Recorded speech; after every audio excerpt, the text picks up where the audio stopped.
मनसे नेते संदीप देशपांडे आपल्यासोबत आहेत। आज वरळीच्या डोमची मनसेचे नेत्याने आणि शिवसेना ठाकरे गटाच्या नेत्यांनी पाहणी केलेली आहे। रूपरेषा कार्यक्रमाची ठरवली जाते, किती मोठी गर्दी अपेक्षित आहे, कशा पद्धतीचा भव्य दिवस सोहळा हा विजय मिळवायचा। मला असं वाटतं महाराष्ट्राच्या पूर्ण इतिहासातला खूप महत्त्वाचा दिवस आहे। ज्या पद्धतीची हिंदी सक्ती करण्याचा प्रयत्न सरकारने केला, मराठी माणसाची या प्रकारची एकजूट ही मला असं वाटतं 1956 नंतर संयुक्त महाराष्ट्राच्या लढ्यानंतर पहिल्यांदा आपल्याला होताना बघितली। त्यामुळे सरकारला नमावं लागलं आणि त्याच एकजुटीचा हा विजय मिळावा आहे। कार्यक्रम राजकीय नाहीये, मात्र दोन ठाकरे बंधू आज एकाच व्यासपीठावरती 5 तारखेला एकत्रित येत आहेत। ते पाहण्यासाठी महाराष्ट्रातून मोठ्या प्रमाणामध्ये गर्दी होणं अपेक्षित आहे। खरं तर शिवसेनेच्या तळागाळातले कार्यकर्ते असतील, मनसेचे तळागाळातले कार्यकर्ते असतील, ते पाहण्यासाठी येत आहेत। तर राजकीय कार्यक्रम नाहीये, तर अशा वेळेला आपण पदाधिकाऱ्यांना, कार्यकर्त्यांना काय आवाहन करतोय? कारण पक्षाचं चिन्ह असेल, पक्षाची घोषणा असेल, ती यामध्ये कुठल्याही पक्षाचं चिन्ह नसेल, कुठल्याही पक्षाची घोषणा नसेल, घोषणा एकच असेल, मराठी एकजुटीचा विजय असो। काल याच वरळीच्या डोममध्ये भाजपचा एक कार्यक्रम होता। त्यावेळेला मुख्यमंत्री देवेंद्र फडणवीस हे बोलताना दोन्ही ठाकरे बंधूंवरती टीका करत होते की गर्दी जमवणं आता शक्य होत नाहीये आणि म्हणून येत्या काळात सावरण्यासाठी दोन बंधू आता एकत्र येत आहेत। असं वाटतं या निवडणुका झाल्यानंतर एक मेळावा फक्त महाराष्ट्र नवनिर्माण सेनेचा झालेला, त्याची एक व्हिडिओ आम्ही मुख्यमंत्र्यांना पाठवून देऊ। राजकीय नेत्यांनी मुलांना इंग्लिश शाळेत टाकणं, म्हणजे खास करून बॉम्बे स्कॉटिश शाळेमध्ये शिकतात यावरून खास करून आरोप होत आहेत, वक्तव्य होत आहेत की स्वतःच्या मुलांना बॉम्बे स्कॉटिश स्कूलमध्ये टाकणारे आता मराठीच्या भाषेबद्दल बोलू लागलेले। त्याकडे कसं पाहता त्यांच्या वक्तव्याबद्दल? भारतीय जनता पक्षाच्या कितीतरी लोकांची लग्न ही मुसलमानांबरोबर झाली, मग ते हिंदू नाहीत असं आम्ही म्हणायचं का? किंवा त्यांच्या मुलांची लग्न मुसलमानांबरोबर झाली आहेत, मग भारतीय पक्षाचे नेते ते हिंदू नाही आहेत का असं म्हणायचं का? याचं उत्तर मुख्यमंत्र्यांनी पहिले द्यावं। अनेक राजकारण्यांची मुलं सुद्धा इंग्लिश शाळेत शिकतात, परदेशामध्ये शिकतात। विचारलं ना, आता भारतीय जनता पक्षाचे किती जावई मुसलमान आहेत किंवा सुना मुसलमान आहेत, हे जर आम्ही लिस्ट दाखवली, याचा अर्थ मग भारतीय जनता पक्ष हिंदू नाही असा अर्थ होतो का त्याचा? याचं उत्तर पहिले मुख्यमंत्र्यांनी द्यावं, मग पुढचं बोलू। संदीपजी, कार्यक्रम राजकीय नाहीये, मात्र दोन बंधू एकत्र येण्यानं येत्या काळात तरी राजकीय नांदीची सुरुवात ही पाहायला मिळेल का, अशी देखील मला वाटतं आपण हा जो 5 जुलैचा विजयी मेळावा आहे, हा राजकीय चष्म्यातनं बघू नये। हा महाराष्ट्राच्या मराठी माणसाच्या एकजुटीचा विजय आहे आणि तो मराठी माणसाचाच विजय आहे।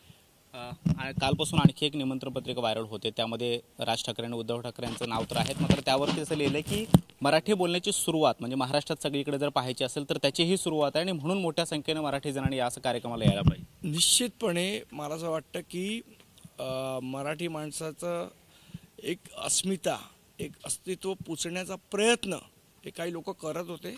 मराठी माणसांनी एकत्रितपणे येऊन त्यांना दिलेली ही चपराक आहे। पावसाळा आहे म्हणून हॉलमध्ये कार्यक्रम होतोय, हॉलच्या ऐवजी जर मोकळं मैदान असतं, खुलं मैदान असतं तर आणखी ती ताकद महाराष्ट्राला पाहायला मिळाली असती, निश्चित दिसली असती। आणि मराठी माणसाची ताकदीचा अंदाज आल्यामुळेच GR मागे घ्यावा लागला ना। खूप धन्यवाद। तर मनसे नेते अविनाश अभ्यंकर सुद्धा आपल्यासोबत आहेत।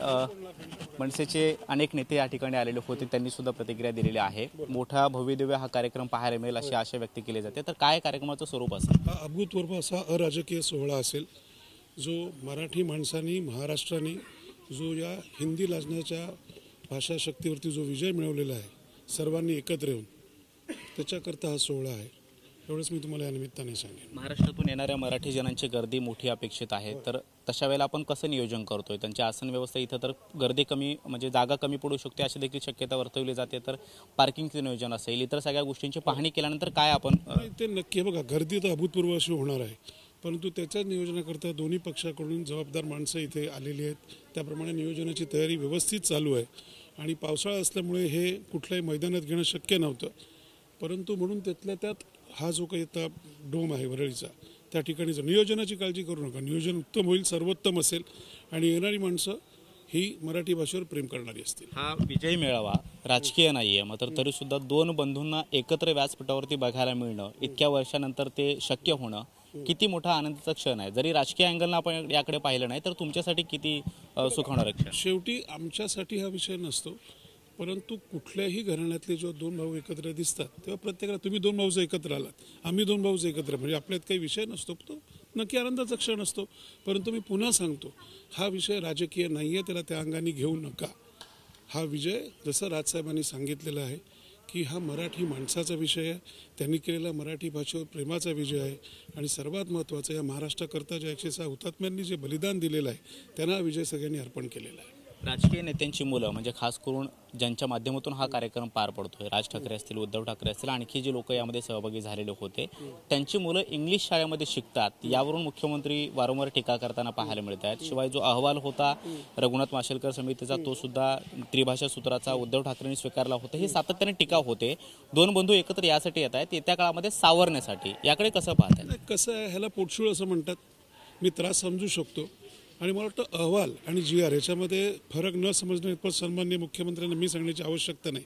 आणि मुलं इंग्रजीत शिकतात का कुठे शिकतात ह्याच्याशी मराठीच्या स्वाभिमानाची आणि महाराष्ट्राच्या अभिमानाशी प्रश्न येत नाही ना. आणि जर शिकतात तर दुर्दैव आहे, तिथे जर कुठली भाषा कंपल्सरी असेल तर. सत्तेत तुम्ही आहात, मनसे सत्तेत नाही आहे, राजसाहेब ठाकरे सत्तेत नाही आहेत. प्रश्न आम्ही तुम्हाला विचारले पाहिजेत.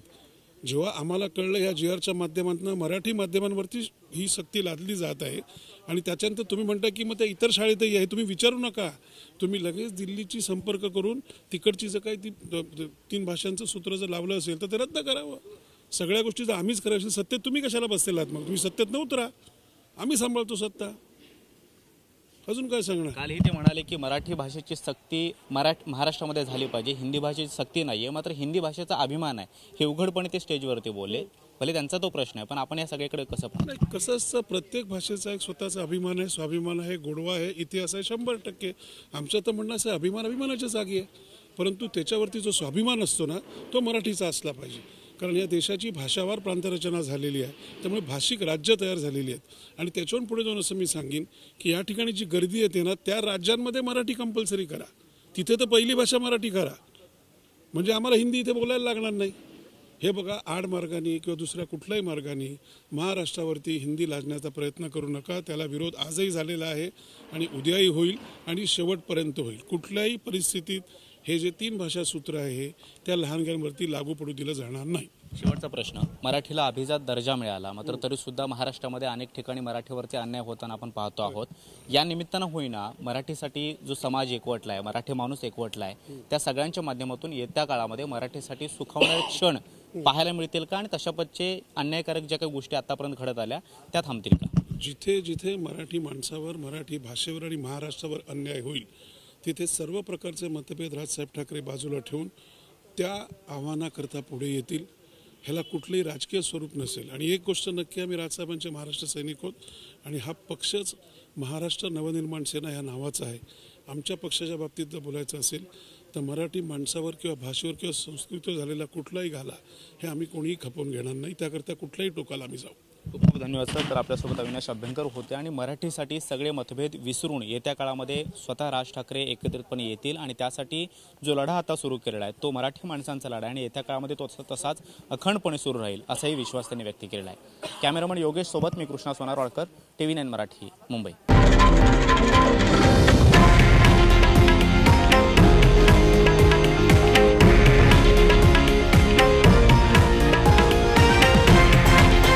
हे आहे देशातील नंबर 1 न्यूज नेटवर्क आणि आपण पाहत आहात TV9 मराठी, एकमेव.